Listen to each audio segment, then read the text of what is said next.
Rings of power का second season आज release हो चुका है और इस वीडियो में हम रिंग्स ऑफ पावर के फर्स्ट एपिसोड को ब्रेक डाउन करेंगे। अगर हम रिंग्स ऑफ पावर के पिछले सीजन की बात करें तो उसकी स्टोरी लाइन इतनी अच्छी नहीं थी और वो शो मिडिल अर्थ की ओरिजिनल स्टोरी से काफी डिफरेंट था, लेकिन फिर भी उसके लास्ट एपिसोड में हमें पता लग चुका था कि हेलब्रेंड ही सोरोन है। और लास्ट एपिसोड में हमने देखा था कि सोरोन मोरेडोर की तरफ चला जाता है जबकि ग्लैड्रियल लिंडन की ओर जाती है। सेकंड सीजन के फर्स्ट एपिसोड की शुरुआत में हमें सोरोन की बैक स्टोरी से इंट्रोड्यूस करवाया जाता है। इस सीन में हमें दिखाया जाता है कि सोरोन कई सारे ऑक्स के साथ खड़ा होता है और उनके सामने एक स्पीच दे रहा होता है। बुक्स के अकॉर्डिंग यह इवेंट फर्स्ट एज की एंडिंग का है, लेकिन शो में हमें सेकंड एज की एंडिंग दिखाई जा रही है। यह वह टाइम होता है जब फर्स्ट एज के एंड में मिडिल अर्थ के लोग मोर्गोथ को डिफीट कर देते हैं और उसे टाइमलेस वॉइड में भेज दिया जाता है, जहां से वो कभी वापस नहीं आ सकता। इस सीन में सोरोन ओक्स को बता रहा होता है कि जब एक शैडो हार जाती है तो दूसरी शैडो को उसकी जगह लेनी पड़ती है और अब अगर डार्क क्रीचर्स को मिडिल अर्थ पर सरवाइव करना है तो उन्हें एक नए डार्क लॉर्ड की जरूरत पड़ेगी। यहाँ पर वो ओक्स को कन्विंस करने की कोशिश कर रहा है कि वो उसका साथ दें ताकि वो मिडिल अर्थ पर फिर से कब्जा कर सकें और फिर से ऑक्स मिडिल अर्थ पर खुले घूम सकें। यहाँ पर सोरोन कहता है कि इस कॉन्क्वेस्ट में कुछ ऑक्स की जान भी जाएगी, जिससे हमें दिखाई दे रहा है कि कुछ ऑक्स खुश नहीं हैं और इन्हीं में से एक ऑक्स अपना खंजर निकाल लेता है और वो सोरोन को मारने की कोशिश करता है, लेकिन उसके वार करने से पहले ही सोरोन उस ऑक्स को मार देता है, जिससे कि सारे ऑक्स थोड़े डर जाते हैं। और फिर हमें एडार को दिखाया जाता है जो अपने हाथ में क्राउन लेकर सोरोन को पहनाने जा रहा होता है, लेकिन जैसे ही सोरोन झुकता है और इंतजार करता है कि एडार उसे क्राउन पहनाएगा, एडार उस क्राउन को पलटकर सोरोन की गर्दन में घुसा देता है और जैसे ही वो ये करता है कई सारे ऑक्स सोरोन पर हमला करते हैं और उसे मारने की कोशिश करते हैं। यहाँ पर हम ये देख सकते हैं कि ऑक्स सोरोन को अपना लीडर नहीं मानते और वो यहाँ पर एडार को फॉलो कर रहे होते हैं, लेकिन ऑक्स और एडार ये नहीं जानते कि सोरोन को पूरी तरह से कभी नहीं मारा जा सकता क्योंकि वो एक मायार है। और यहाँ पर तभी सोरोन ब्लैक स्पीच में कुछ बोलता है और वो जगह पूरी तरह से एक आइस माउंटेन में चेंज हो जाती है। बुक्स और शो के अकॉर्डिंग इस जगह का नाम फोर्ट विच है और यह वही जगह होती है जहाँ पर मोर्गोथ और उसकी आर्मी रहती थी। सीजन 1 के स्टार्टिंग में भी ग्लैड्रियल इसी जगह पर सोरोन को ढूंढने आती है। इस जगह पर अपनी स्पीच के दौरान सोरोन ओक्स को एक और चीज कहता है। वो कहता है कि उसके हाथ एक नई पावर लगी है जिससे वो सीन और अनसीन वर्ल्ड में जा सकता है। यहाँ पर बेसिकली वो उस पावर की बात कर रहा है जिससे वो आगे चलकर रिंग के थ्रू रैट्स को अनसीन वर्ल्ड में रखेगा। यहाँ पर सोरोन नहीं मरता और वो उस बॉडी को छोड़कर उस किले की गुफाओं में चला जाता है, लेकिन शो मेकर्स से यहाँ पर एक गलती हो गई है क्योंकि फर्स्ट सीजन में जब ग्लैड्रियल सोरोन के बारे में बता रही होती है तो उस सीन में हमें दिखाया जाता है कि सोरोन को कई सारे ऑक्स फॉलो कर रहे हैं और इस सीजन की स्टार्टिंग में बिल्कुल डिफरेंट कहानी दिखाई गई है। इसके अगले सीन में हमें दिखाया जाता है कि सोरोन की स्पिरिट एक बॉडी फॉर्म को ढूंढने के लिए उस किले से बाहर निकलती है और वहां से एक राइडर गुजर रहा होता है जिससे सोरोन मारकर अपनी फिजिकल फॉर्म में आ जाता है। ये इन्फॉर्मेशन भी बुक्स के अकॉर्डिंग एक्यूरेट नहीं है क्योंकि बुक्स में हमें बताया गया है कि सोरोन को कई 100 साल लग गए थे वापस अपनी फिजिकल फॉर्म लेने में, लेकिन यहाँ पर स्टोरी बिल्कुल डिफरेंट चल रही है। इसके अगले सीन में हमें दिखाया जाता है कि सोरोन जो कि हेलब्रेंड की फॉर्म में आ चुका है वो वापस मोरेडोर की तरफ जा रहा होता है और वहीं पर उसे एक बूढ़ा आदमी मिलता है जो सोरोन को वहां जाने से मना करता है और अपने साथ शिप पर चलने के लिए बोलता है। एक्चुअल में यह बूढ़ा आदमी साउथलैंड्स के किंग्स का डिसेंडेंट होता है और उसके गले में वही पाउच होता है जो हमें फर्स्ट सीजन में सोरोन पहने हुए दिखा था, जिसको देखकर ग्लैड्रियल समझती है कि हेलब्रेंड यानी सोरोन साउथलैंड के किंग्स का डिसेंडेंट है। जब समुद्र से जाते हुए एक सी क्रैकन उन पर हमला करता है तब सोरोन उस बूढ़े से ये पाउच छीन लेता है और इसके बाद वो ग्लैड्रियल से यहीं पर मिलता है, जिससे सीजन 1 की कहानी शुरू हुई थी। इसके अगले सीन में हमें दिखाया जाता है कि ग्लैड्रियल एल्रोंड का पीछा कर रही होती है। दरअसल एल्रोंड उन 3 रिंग्स को लेकर भाग जाता है जिसे कैलिबिम्बोर ने एल्फ्स के लिए बनाया था। ग्लैड्रियल उससे ये रिंग छीनना चाहती थी, लेकिन एल्रोंड इन रिंग्स को लेकर गिल-गैलेड के पास पहुंच जाता है। इसके बाद जब ग्लैड्रियल लिंडन पहुंचती है तो हमें दिखाया जाता है कि लिंडन में सभी ट्रीज के पत्ते झड़ रहे हैं, जिसका मतलब है कि एल्फ्स वहां पर कमजोर हो रहे हैं और डार्क पावर्स उस इलाके में बढ़ रही हैं। इसके बाद ग्लैड्रियल जब गिल-गैलेड के पास जाती है तो गिल-गैलेड उससे हेलब्रेंड के बारे में पूछता है। यहाँ पर ग्लैड्रियल झूठ बोलना चाहती थी, लेकिन गिल-गैलेड उसे उसे पकड़ लेता है और यहाँ पर ग्लैड्रियल को सोरोन के बारे में बताना पड़ता है। यहाँ पर ग्लैड्रियल बोलती है कि सोरोन ने उसे धोखा दिया, लेकिन एलरोंड ग्लैड्रियल को बोलता है कि सोरोन ने उसे धोखा नहीं दिया, बल्कि ग्लैड्रियल के घमंड के कारण ग्लैड्रियल अंधी हो गई थी। यह बात एलरोंड बिल्कुल सच बोल रहा होता है। इसके बाद गिल-गैलेड उन लोगों को बोलता है कि उन्हें इन रिंग्स की पावर को ट्राई करना चाहिए, क्योंकि गिल-गैलेड को पता था कि अगर सोरोन वापस आ चुका है तो वो मिडल अर्थ के लोगों पर हमला करेगा, और अगर एल्फ्स मिडल अर्थ पर नहीं होंगे तो सोरोन आसानी से बोनो और इंसानों को हरा देगा। लेकिन यहाँ पर एलरोंड को ये डर होता है कि सोरोन ने इन रिंग्स को बनाने में मदद की है, तो हो सकता है कि उसने अपनी डार्क पावर्स का यूज इन रिंग्स को बनाने में किया हो, और ये एल्फ्स के लिए अच्छा नहीं रहेगा। अगर मैं बुक्स के अकॉर्डिंग बात करूं तो इन 3 रिंग्स को सोरोन ने नहीं बनाया था।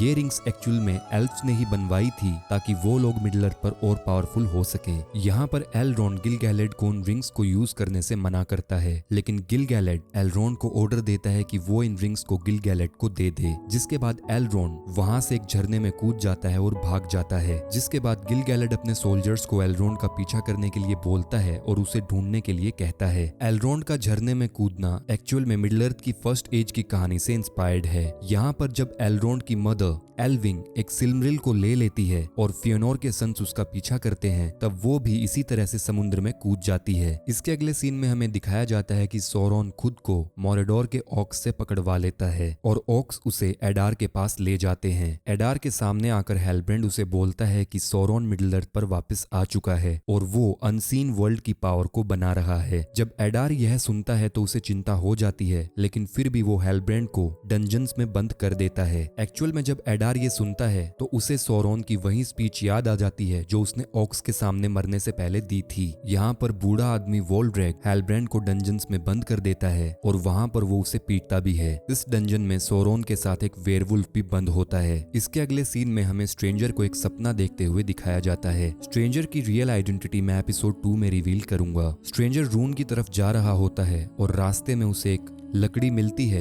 जिसे वो छड़ी की तरह इस्तेमाल करता है। इस लकड़ी को छूते ही स्ट्रेंजर फ्लैशबैक मेमोरीज में चला जाता है और उसे फ्यूचर के भी ग्लिम्स आते हैं। यहाँ पर रून का एक सोल्जर उनका पीछा कर रहा होता है। ऐसा लग रहा है कि स्ट्रेंजर और नोरी काफी दिन से रून में चल रहे हैं और उनका खाना खत्म हो चुका है। यहाँ पर नोरी स्ट्रेंजर को बोलती है कि वो अपने जादू से कुछ खाना ले आए। वहाँ पर स्ट्रेंजर एक सूखे पेड़ को देखता है और नोरी उस पेड़ को जिंदा करने के लिए स्ट्रेंजर से बोलती है। स्ट्रेंजर उस पेड़ को जिंदा करने की कोशिश करता है, लेकिन उसकी ये ट्रिक फेल हो जाती है और वो पेड़ टूट जाता है, लेकिन उसमें से बग्स निकलते दिखाई देते हैं, जिसको देखकर नोरी बोलती है कि हमारे खाने का इंतजाम हो गया, और वो रात को उन बग्स को बारबेक्यू करते हैं और खाने लग जाते हैं। यहाँ पर नोरी स्ट्रेंजर को बोलती है कि उसे अपने घर की याद आ रही है, जिसके बाद स्ट्रेंजर नोरी को बोलता है कि उसे भी अपने घर की याद आ रही है, हालांकि उसको ये नहीं पता कि उसका घर कहाँ है। यहाँ पर बेसिकली स्ट्रेंजर वेलिनोर शहर की बात कर रहा है, जो कि मिडल अर्थ के वेस्ट में एग्जिस्ट करता है और जहाँ पर वेलार्स रहते हैं। इसके अगले सीन में हमें दिखाया जाता है कि वो वेयरवुल्फ सोरोन की तरफ घूर रहा होता है और तभी वोल्ड्रेग सोरोन के लिए खाना लेकर आता है। सोरोन उस खाने को फेंक देता है, जिस पर वोल्ड्रेग फिर से सोरोन को मारता है। इसके बाद सोरोन उस खाने को उठाकर वेयरवुल्फ को दिखाता है और वेयरवुल्फ गुस्से में उसकी तरफ आगे बढ़ता है, लेकिन यहाँ पर सोरोन ब्लैक स्पीच में कुछ बोलता है और वो वेयरवुल्फ शांत हो जाता है। एक्चुअल कहानी में सोरोन ने ही इन वेयरवुल्फ्स को फॉर्म किया था। उसने अपने मैजिक का यूज करके इन वेयरवुल्फ्स को बनाया था और सोरोन इन वेयरवुल्फ्स को कंट्रोल कर सकता है,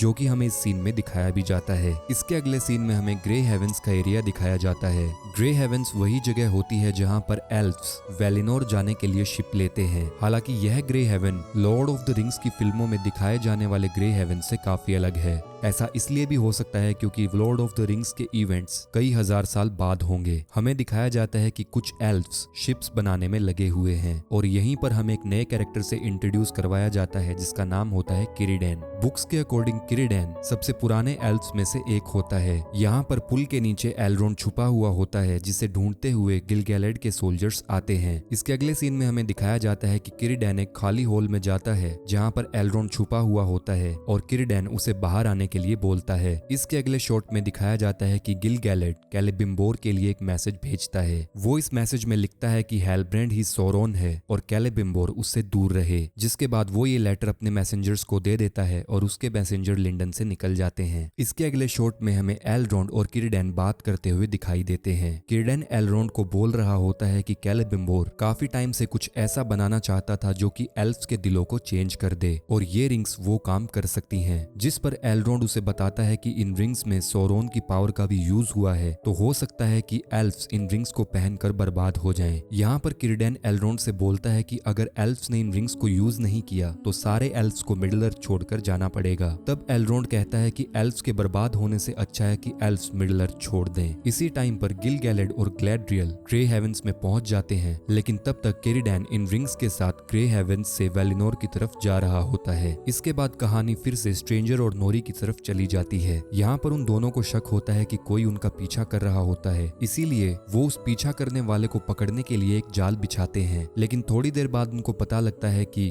जो शख्स उनका पीछा कर रहा होता है वो एक्चुअल में पॉपी होती है। जिसके बाद वो लोग फाइनली रून के एरिया में पहुंच जाते हैं और इस सीन में हमें दिखाया जाता है कि रूइन का वो सोल्जर अब तक उनका पीछा कर रहा होता है। इसी सीन में हमें घोड़े पर एक सिंबल बना हुआ दिखाई देता है। यह सिंबल एक्चुअल में सौरोन की ग्रेट आई को रेफर कर रहा था। बुक्स की कहानी के अकॉर्डिंग सौरोन कई बार रून जाता है और वो वहाँ के लोगों को पूरी तरह से करप्ट करके उन्हें अपनी आर्मी में शामिल कर लेता है। हालांकि इस सीरीज में अब तक कुछ ऐसा नहीं दिखाया गया, तो मैं इस बात को लेकर क्यूरियस हूँ कि अगर सौरोन रून गया ही नहीं तो फिर उसका सिंबल उन घोड़ों पर क्या कर रहा है। इसके अगले सीन में दिखाया जाता है कि किरीडैन समुद्र के बीचों बीच उन रिंग्स को फेंकने ही वाला था कि तभी उसकी बोट पर एक झटका लगता है और किरीडैन उन रिंग्स को फाइनली देखता है। रिंग्स को देखकर किरीडैन का मन बदल जाता है और उसे उन रिंग्स में उम्मीद नजर आती है। इसके बाद हमें सौरोन को दिखाया जाता है जो कि सपने में होता है, जहां पर ऑक्स उसे मार रहे होते हैं। जैसे ही वो आंखें खोलता है तो एडार उसकी तरफ देख रहा होता है। यहाँ पर एडार सौरोन को बता रहा होता है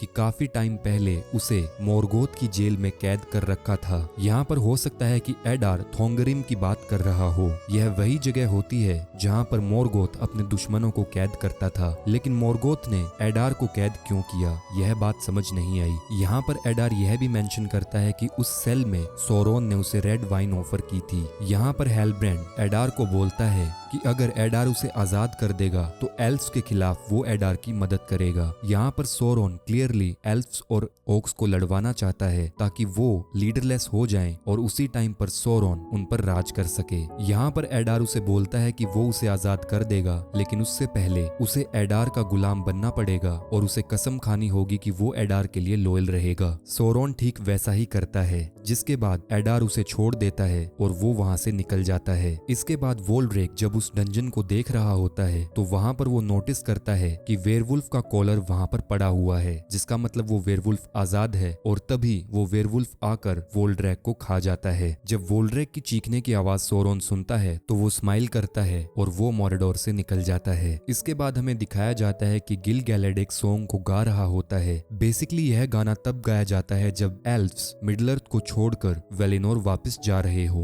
जिसका मतलब था कि गिल-गैलेड उन रिंग्स को खोने के बाद वापस वेलिनोर जाना चाहता था। लेकिन तभी वहां पर किरीडैन आ जाता है और उसने एक रिंग को पहन रखा होता है, जिसके बाद ग्लैड्रियल और गिल-गैलेड भी उन रिंग्स को पहन लेते हैं। किरीडैन ने जिस रिंग को पहना था उसका नाम नारिया होता है, ग्लैड्रियल की रिंग का नाम नन्या होता है और गिल-गैलेड ने जो रिंग पहनी उसका नाम विल्या होता है। जैसे ही एल्फ्स उन रिंग को पहनते हैं तभी वहां पर एक तेज रोशनी होती है और सभी पेड़ फिर से हील करने लगते हैं, जिसका मतलब होता है कि एल्फ्स की ताकत फिर से वापस आ रही है, जिसका मतलब होता है कि एल्फ्स अब मिडिल अर्थ पर रह सकते थे और वो सौरोन का सामना कर सकते हैं। इसके अगले सीन में हमें कैलिबम्बोर को दिखाया जाता है। यहाँ पर कैलिबम्बोर और रिंग्स को बनाने की प्लानिंग कर रहा होता है। तभी कैलिबम्बोर को एक मैसेज मिलता है कि साउथलैंड्स का किंग कैलिबम्बोर से मिलने वापस आया है। सौरोन फिर से एरोग्योन आ जाता है और फर्स्ट एपिसोड यहीं पर एंड हो जाता है। फर्स्ट सीजन के कंपैरेटिवली अगर मैं इस सीजन की बात करूं तो इस सीजन की स्टोरी लाइन काफी अच्छी है। इस सीजन में जैसे नए कैरेक्टर से इंट्रोड्यूस करवाया गया है वो भी बुक से काफी एक्यूरेट हैं, जो कि हमें उम्मीद देता है कि इस सीजन की स्टोरी पिछले सीजन से काफी ज्यादा अच्छी होगी। If you like this explanation then hit the like button and subscribe to my channel. Thank you, take care.